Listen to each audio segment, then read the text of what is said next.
Hello everyone, welcome to new another blog video. Jagannath দেবের মামার বাড়িতে আজ আমরাও গিয়েছিলাম। জগন্নাথ দেব আজ তার মামার বাড়ি ছেড়ে চলে যাবে নীলাচলে। কেমন করে রথে চড়ে গেল জগন্নাথ দেব মামার বাড়ি থেকে নীলাচলে জানতে হলে পুরো ব্লগটা দেখো। আশা করছি সবার অনেক ভালো লাগবে। সবাই মিলে আজ চলে এসেছি আমরা জগন্নাথ দেবের মামার বাড়িতে। জগন্নাথ দেব তো তার মামার বাড়িতে আছে, আজকে সেইখান থেকে চলে যাবে নীলাচলে। আর সে যে যাবে তার জন্যই কিন্তু সুন্দর একটা রথ দাঁড়িয়ে আছে রাস্তার মাঝে। তারপর আর কি আস্তে আস্তে ঢুকে গেলাম তার মামার বাড়িতে। জগন্নাথ দেবের মামার বাড়িতে ঢোকার পর তো দেখলাম সবাই প্রসাদ খাওয়া নিয়ে খুব ব্যস্ত।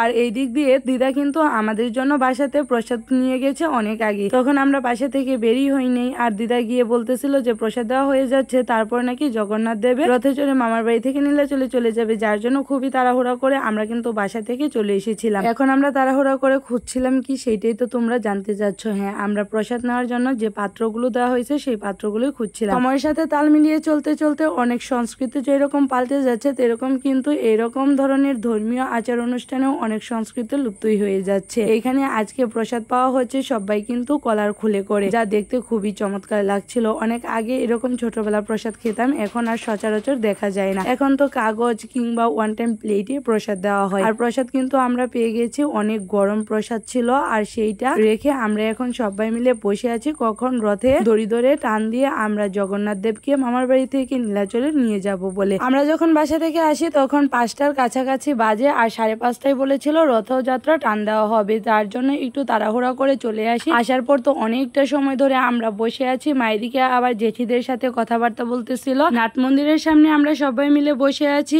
আর দুষ্ট বুড়াকে নিয়ে আসা হয়নি, দুষ্ট বুড়া ঘুমিয়েছিল। দুষ্ট বুড়ার বাবা বাসায় রয়েছে, যার জন্য তাকে আরো রেখে এসেছি। বলেছি ঘুম থেকে উঠার পর ফোন দিতে। কিছু ফল নিয়ে এসেছিলাম আসার পথে জগন্নাথ দেবের জন্য, যে জগন্নাথ দেব মামার বাড়ি থেকে যখন নীলাচলে যাবে তখন তার রথের মাঝে আমরা এই ফলগুলো ছুড়ে দেব। আর জগন্নাথ দেব সেই ফলগুলো আনন্দ করে খেতে খেতে মামার বাড়ি থেকে নীলাচলে চলে যাবে। কিন্তু সবাই বলতেছে ফলগুলো নাকি ঢিল দিয়ে ছুটতেই দিবে না, যার জন্য করে মা এইগুলো জগন্নাথ দেবের বাসাতেই নিয়ে রেখে আসলো। সেইখানে আবার জগন্নাথ দেবকে ভোগ দিয়ে দেবে। 1 ঘন্টারও প্লাস হবে বসেছিলাম নাট মন্দিরের সামনে, কিন্তু রথযাত্রা টান দেওয়ার কোনো কথাই নাই। আর যেই দুষ্ট বুড়া ঘুম থেকে উঠলো, বাসায় গেলাম, দুষ্ট বুড়াকে শুধু জামা আর প্যান্টটা পরিয়ে নিয়ে আসতে আসতে দেখি যে জগন্নাথ দেব মামার বাড়ি থেকে বেরিয়ে রথে চড়ে বসে গেছে। আর অনেকেই নাকি রথের দড়ি ধরে টানাটানি করেও নিয়েছে। আর আমি তো ভাবতেছিলাম যে এতক্ষণ বসে থাকার পর যে দুষ্ট বুড়াকে নিয়ে আসতে আসতে সবার যদি রথের দড়ি ধরে টান দেওয়া হয়ে যায় তাহলে আমি কতটাই ভাগ্যবান। তারপর কি আমিও খুব হুড়াহুড়ি করে দেখো রথের দড়িটা কিন্তু ধরে নিলাম। দুষ্ট বুড়াকে বলতেছিলাম বাবা বাবা দড়িটা ধরো। দুষ্ট বুড়াও না একবার ধরেছিল, কিন্তু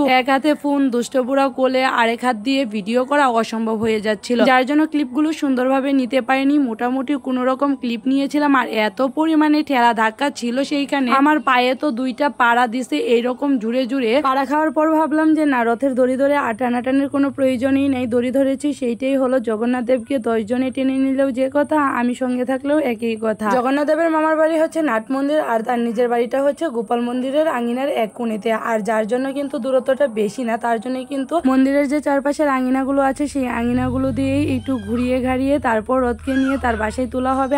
জগন্নাথ দেবকে তার বাসায় তোলা হবে। আমরা যখন রশি ধরে টান দিয়েছিলাম রথকে দেখলেই তো তখন যে একটা সাইড দিয়ে একটু ভেঙে গিয়েছিল, যে সাইডে রশিটা বাঁধা হয়েছে, যার জন্য কিন্তু দড়িটা হাত থেকে ছুটিয়ে নিয়ে আবারও ভালোভাবে বাঁধছিল। তারপর সবাই মিলে আবারও টান দিচ্ছিল। এই দেখো রথ কিন্তু এইবার চলছে। এরকম ভিড় আর মানুষের ঠেলাঠেলিতে কিন্তু প্রায় সময় দুর্ঘটনা হয়ে যায়, যার জন্য কিন্তু এত বেশি দূরে আমরা আর যাইনি। এইটুকু জায়গাতেই টানার পর আমরা সরে আসি। এই যে মা দুষ্ট বুড়াকে নিয়ে রথের দড়ি ধরে টানছিল, মাকে বললাম ভিড় থেকে চলে আসেন, দেখো কত পরিমাণে ভিড়। আর ঠেলেই যেমন একজন আরেকজনকে নিয়ে চলে যাচ্ছিল। জগন্নাথ দেবের প্রিয় ফল হচ্ছে লটকন, আবার অনেকের আঞ্চলিক ভাষায় এটাকে ববিও বলে থাকে। আমরা আবার জগন্নাথ দেবের রথের মাঝে 2টা লটকন কিন্তু ঢেল দিয়ে ছুড়ে দিয়েছিলাম। ছোটবেলা যখন রথের দড়ি ধরে টানতাম তখন সাথে বৃষ্টিও থাকতো, এখন তো আর বৃষ্টির দেখাই মিলে না। আর আজকের ওয়েদার দেখে মনে হচ্ছিল যে বৃষ্টিটা এখনই নেমে যাবে। কোথা থেকে বৃষ্টি হবে, সেই দিন আর বৃষ্টি হলো না। কিন্তু আর এত প্রচন্ড গরম ছিল তা তো ভাষায় বলাই যায় না। বিয়ের পর আমি আমার শ্বশুরবাড়ির এলাকায় এই প্রথমবার রথ টান দিলাম। আর ছোটবেলায় যখন রথ টান দিতাম তখন না বৃষ্টিতে ভিজে কাদাতে ভিজে যতটুক পর্যন্ত রথ নিয়ে ঘুরানো হতো ততটুক পর্যন্তই দড়ি ধরে ঘুরতে ঘুরতে যেতাম, আবারও টানতে টানতে নিয়ে আসতাম। আর এই দেখো আমাদের রথ কিন্তু চলে এসেছে এইবার। আর সেটা হলো না, এই ভিড়ের মাঝে কে যায় বাচ্চা পোলাপান নিয়ে এত দূর পর্যন্ত হেঁটে হেঁটে দড়ি টানতে টানতে আবারও আসতে হয়, যার জন্য এই ভিড়ের মাঝে ঠেলাঠেলি করে ওইরকম ভাবে আর যায়নি। আর ছোটবেলার দিনগুলো না খুবই আনন্দতে কেটেছিল। তখন রথের দড়ি টানার পর শরীরে যে বৃষ্টির জল পড়তো, কাদা পড়তো, সেইগুলো ধোয়ার জন্য আবারও কিন্তু কিন্তু ঝাঁপ দিয়ে নেমে যেতাম পুকুরে। পুকুর থেকে উঠতে উঠতে গিয়ে মন্দিরে দেখতাম যে গরম গরম খিচুড়ি দেওয়া শেষ হয়ে যেত। কিন্তু এইখানে আসার পর ওই রকম আনন্দগুলো যে কোথায় হারিয়ে ফেললাম, আরো আগেই কিন্তু সেই আনন্দের দিনগুলো হারিয়ে ফেলেছি। আর এখন তো বিয়ে হয়ে গেছে, হারিয়ে যাবে সেইটা তো একদমই জানা কথা। রথ যখন নিয়ে গিয়েছিল অন্যদিকে ঘুরিয়ে আনার জন্য, তখন কিন্তু আমরা একটা দোকানে গিয়েছিলাম আর দোকান থেকে কিছুটা কেনাকাটাও করে নিয়েছি। আর দেখো রথ কত দূরে আর কত মানুষের ভিড়, সব কিন্তু মানুষ আর মানুষ, রথই দেখা যাচ্ছিল না, এত পরিমাণে লোকজন। সেই দূর থেকে দেখতেছিলাম রথকে আসছে, আর এখন আস্তে আস্তে কিন্তু আমাদের একদমই সামনে চলে এসেছে। আর এত পরিমাণে আনন্দ উল্লাসে সবাই মিলে মেতেছিল, তা যদি না দেখো একদমই মিস হয়ে যাবে। এই দেখো কি পরিমাণে সবাই মিলে আনন্দ করতেছিল।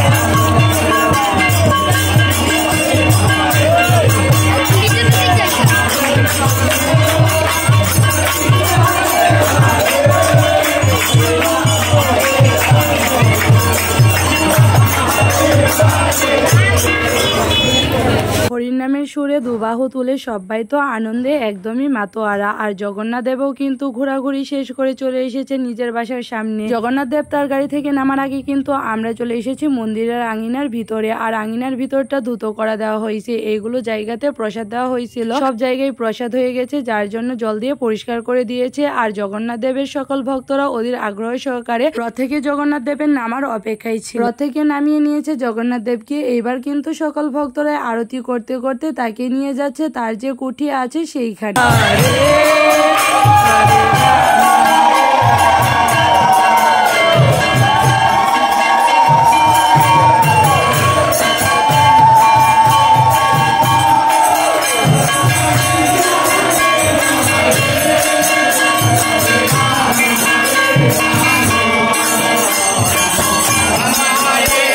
এই যে এটা হচ্ছে জগন্নাথ দেবের মন্দির। আর জগন্নাথ দেব কিন্তু তার এখন কুঠির সামনে এসে উপস্থিত হয়ে গেছে। এইরকম একটা মিলন মেলাতে না গেলে তুমি বুঝতেই পারবে না যে ধর্মীয় স্থানে গেলে মন যে আসলেই পবিত্র হয়ে যায়।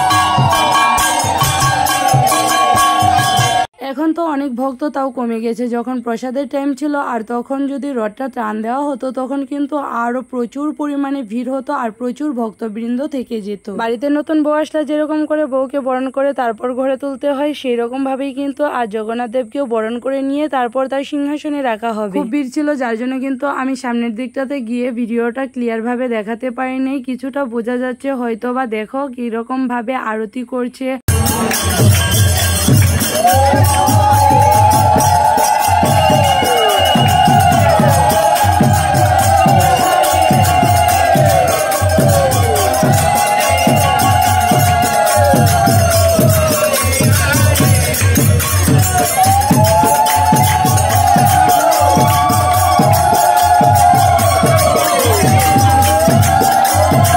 রিচুয়াল গুলো পালন করার পর তাকে নিয়ে সিংহাসনে বসানো হবে। সকল ভক্তগণকে নিয়ে এরকম আনন্দে মাতোয়ারা হয়ে কিন্তু জগন্নাথ দেব তার মামার বাড়ি থেকে চলে এসেছে নিজ গৃহে। এইবার আমাদেরও পালা হলো নিজ গৃহে ফেরা। মার সঙ্গে যাকে দেখতে পাচ্ছ সে কিন্তু আমার ঠাকুমা হয় আর অনেক বড় ফ্যান আমার। সে আমার প্রত্যেকটা ব্লগেই দেখে। আর আজকে যে আমি এখানে এসেছি ব্লগ করেছি কিনা সেটাই জিজ্ঞাসা করতেছিল। আমি তো বললাম হ্যাঁ আমি ব্লগের জন্য সবকিছু নিয়েছি। মা বলতেছে তাহলে তোমার ঠাকুমাকে একটু তুলে নাও, ব্লগে দিয়ে দিবে। এখন আমরা ঘরে ফিরে যাচ্ছি, কিছুটা সময় পরে হয়তো বা সন্ধ্যা লেগে যাবে। শুধু আমরাই চলে যাচ্ছি না, সকল ভক্তরাই কিন্তু চলে যাচ্ছে। মন্দির একদমই ফাঁকা হয়ে যাচ্ছে। আর জগন্নাথ দেবের উল্টো রথযাত্রার ব্লগটা তোমাদের কাছে কেমন লাগলো অবশ্যই কমেন্ট করতে ভুলবেন না। ধৈর্য সহকারে পুরো ব্লগটা দেখার জন্য সবাইকে অনেক অনেক ধন্যবাদ।